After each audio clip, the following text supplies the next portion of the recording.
Mi scuso per le lunghe code, è stato fatto molto allarmismo, tanto che mi dicono che abbiamo avuto persone che aspettavano già dalle 2 di notte in macchina per potersi iscrivere. Ecco, queste cose non hanno nessun senso perché, voglio dire, comunque i medici stanno arrivando, arriveranno e in qualche modo riusciamo a dare una risposta a tutti. Hanno trovato 2 medici molto bravi, la dottoressa Artuso e un'altra collega che essendo giovani medici al primo anno di specialità possono ottenere solo 1000 mutuati, quindi 2000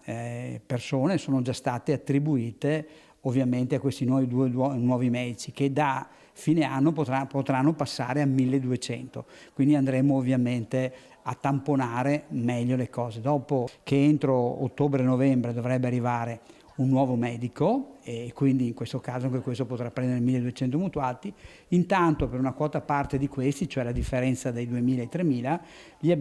abbiamo aperto, siccome lo stesso ambito, chiaramente le persone vanno dal dottor Lissa al dottor Vita che gentilmente si sono accordati per ricevere ovviamente nuovi assistiti. La cosa sarà provvisoria, poi man mano quando arriveranno a fine anno questi 2 nuovi medici riporteremo, se vogliono, ecco, questi assistiti ovviamente di nuovo all'interno del comune di Trevignano. Ecco, continuo a ribadire, i medici mancano, quindi man mano che noi riusciamo con l'aiuto dell'ordine dei medici, con l'aiuto degli stessi medici di famiglia, ovviamente delle sigle sindacali che ci danno una mano a reperire nuovi medici, noi facciamo il possibile. Chiaramente non li possiamo fare uscire dal cilindro perché questo non esiste, però sicuramente la disponibilità a ricercarli, a trovarli e agevolarli anche nel loro ovviamente insediamento, questo lo stiamo facendo insieme alle amministrazioni comunali.